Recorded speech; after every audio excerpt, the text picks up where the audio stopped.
And lots of practice. Chris Johnston, the moment has finally arrived. We are just hours away from puck drop of Game 1 between the Leafs and the Habs.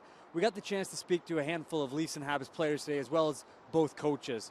And it was maybe Sheldon Keefe that had the most interesting thing to say when he was asked about line matchups and Austin Matthews. What was that?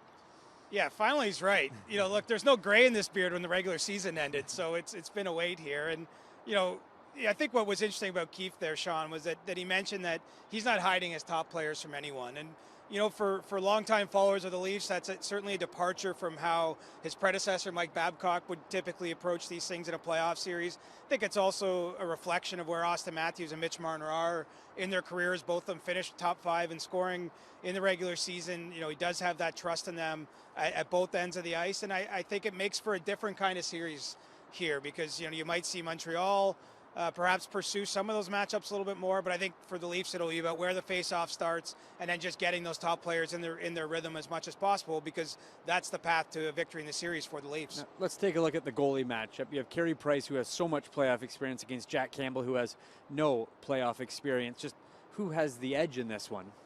I'd still give it to Carey Price. I mean, I do think that he's got so much confidence, obviously, from playoffs, winning an Olympic gold with Team Canada back to his World Junior days. I mean, he certainly has been in these big moment type of situations more often than Jack Campbell, especially in the last few years. Where Campbell maybe benefits is he's been playing the last month. Carey Price got in a little bit of work with their farm team in Laval this week on a conditioning stint, but he hasn't played an NHL game for a month, and so that'll be a little bit of adjustment for him. But I do think experience is often overrated in these conversations, but when it comes to goaltending, I think it's going to help Carey just being comfortable in the moment. So you say experience is overrated, but when you look at the Montreal Canadiens and you look to their press box tonight, you'll see Cole Caufield and Jesperi Kotkaniemi. So clearly the Montreal Canadiens are really favoring experience in their lineup. Just what goes into a decision like this? I think that the feeling probably it's easier to work those guys in later than a series versus starting them, say, in Game 1, and if things don't go well, taking them out in Game 2, you might risk losing them.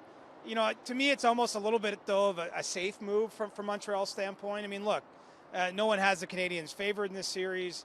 Typically they've been a team throughout the regular season that at times has trouble scoring, and so leaving someone like Cole Caufield on the sidelines is hard to kind of square with all that because, yes, he's not played very many pro games. He did spend most of this year at the University of Wisconsin, but, he could score at a power play, could get you one in an overtime. He's got a game-breaking feel to him, and so I think Dominic Ducharme has started this series a little bit safe for the Habs. They're going to try to squeeze the life out of it, obviously play a 2-1 style game, but if that doesn't work, I think we'll be talking about the kids coming in for Game 2. Well, Chris, it was earlier today that Sheldon Keefe said he got the vibe from his players that they were anxious to get things going. I think that's something